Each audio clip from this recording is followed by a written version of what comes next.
What's up, guys? Welcome to the channel. It's your boy Patuzzi43, and today I have a formation review for you for the 4-2-3-1 narrow. I'm throwing some custom tactics at you, some player instructions showing you what we've been rocking with for the past couple weekend leagues. Formation's been doing great. It's been phenomenal, one of the best formations I've used so far. But I am here to hopefully help you as much as I can. If you're looking for a way to use this formation, if you're trying it out, if you're trying to find your groove, hopefully I can help you out with this video. If you do like the video, make sure to smash a like and also hit that subscribe button. I appreciate you, and hopefully this will help you out. So starting things off with our defensive style, we are at balance. Usually I like to stay balanced because I feel like everything above pressure on heavy touch isn't worth the risk. Definitely constant pressure is not worth the risk to generally start a game. Definitely way too much risk reward where you're trying to just constantly get the ball. Your stamina is depleting and you're out of position, and relatively the same deal with press after a possession loss. I don't think the risk is equal to the reward. Alongside with pressure on heavy touch, it's better than these two, but at the same time you still are getting out of position. Your opposition is going to be able to get in behind, and once they get in behind, a counterattack just awaits for you. So I really think that staying on balanced or drop back is the way to go. Drop back, while drop back is good defensively, it is going to be a very boring game of FIFA. There's not going to be a lot of opportunities that arise. It's going to be solely dependent on hitting a killer through ball, or it's just a lot of sitting back waiting for counterattacks, but you'll be in your half forever. I don't recommend drop back for the most part. I would recommend balance. It's just a very nice combo of being conservative, but at the same time having opportunities arise for you. So I have it on 6 width to help out with the wing play. I think this formation overall is narrow to start, so you have to have it on at least 6 or 7. And by having it on that width, you can see in the bottom right there that is basically matching up with the wingers. I think containing the wings is one of the most important things in any formation, just because I think that having a midfield battle is more productive than trying to 1v1 someone on the wing with your fullback. Have someone pull some skills on you, sweat the ball over, easy as you like. You want to prevent that. I think forcing them to work through the middle is the best chance of winning the ball back. So definitely have at least 6 width on there. Depth is always going to be kind of deeper for me. I don't think that having a high line and trying to do an offside trap is productive at all. I think it's way too tough to get that and have such a high line. I think having a 3 or 4 depth is the most productive.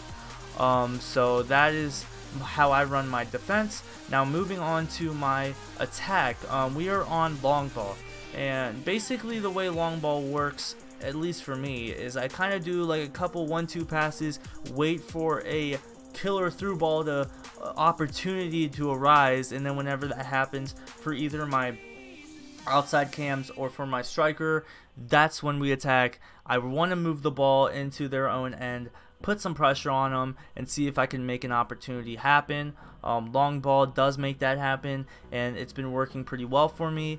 I always have my offense on balanced with, like, no matter what, I always like keeping it balanced, so we're gonna pop that on 5. Players in the box, kind of relevant but not really. I don't do a lot of crosses because I don't think pro crosses are really effective in this game. Heading seems to be not really effective, so we limit that. If anything, I'd like to do ground crosses into the box, but I still have it on 4 just to kind of prevent counters. And same thing with corners and free kicks.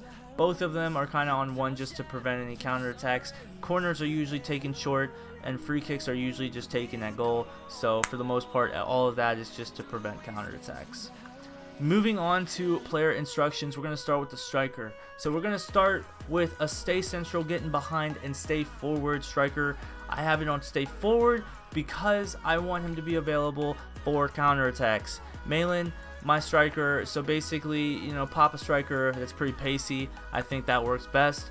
Dude has insane pace, so that's why he's on getting behind. And he's on stay central because you have a right and a left cam for a reason. They're going to be the ones operating on the wings. You don't need your striker to be there. So stay central, getting behind, and stay forward. If you have a striker along the lines of like a Suarez or Cavani, maybe you pop him on mixed attack.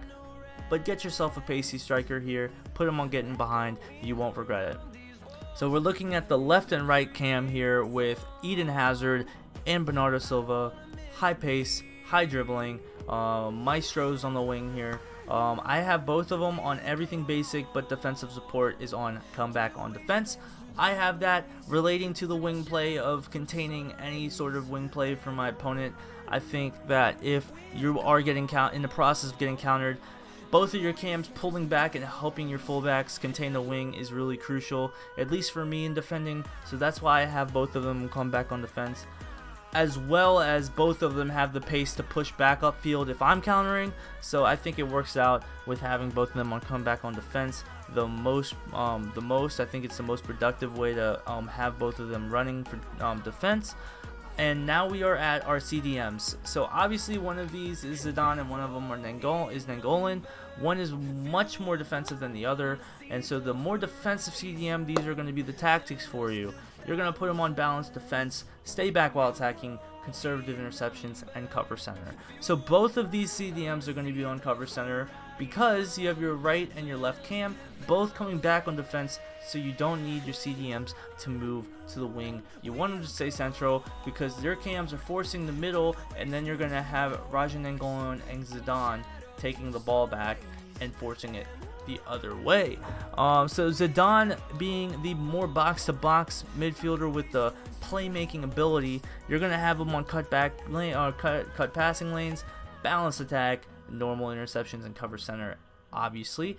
So I have him on cut passing lanes just because he's going to be the little bit more aggressive one, kind of trying to push play up the field to De Bruyne and my wingers. So that is what you want on the more attacking, more box-to-box midfielder.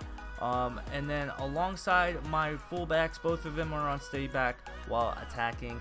Obviously the center backs are on stay back attacking.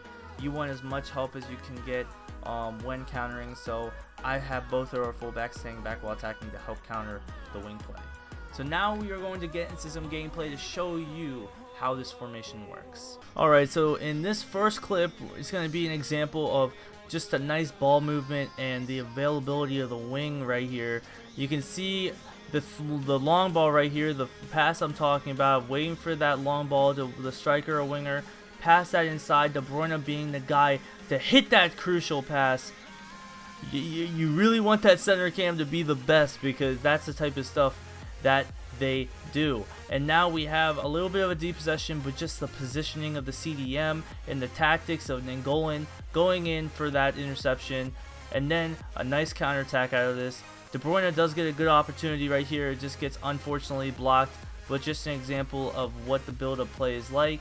And here's an example of the comeback on defense with Hazard comboing with my fullback, and then Hazard having the pace to recover and create a good chance right here. The pass is a little off, but just an example of the comeback on defense for your outside cams there. And then lastly, we have a beautiful tiki-taka setup here. You can see the nice opportunities, the nice look, the wait for the pass, 1-2s, here we go, waits for that pass, beautiful through ball, and Zidane puts it in the back of the net. Just a prime example of the tiki-taka it offers. So here we have a perfect example of the tiki-taka build-up play that this offers. We have a pass to Malin 1-2 to De Bruyne to Hazard, slots it in. This formation offers you tiki-taka, beautiful play, if that is your way of playing. Alright guys, so that is the formation review, player instructions, and custom tactics for the 4-2-3-1 narrow. I hope they helped you as much as they helped me. If you did like this video, make sure to smash that like button, and also if you could, just hit that subscribe button. We're trying to get to 100 subs. It would mean so much to me. Also, we stream live on Twitch every single day. Paduzzi43, my Twitter is also Paduzzi43, and my Discord, all of it's going to be in the bio. Links are down below, so make sure to check us out on there. And thank you guys so much for watching this video, Yo, comment down below if there's any more formations that we should review, any players that we should review. Just hit me up in the comments. Put what you guys want to see, and I'll see what we can do. But once again, guys, thank you so much for watching this video. It's been your boy Badoozy43. I'll catch you in the next video. Have a good one. Peace.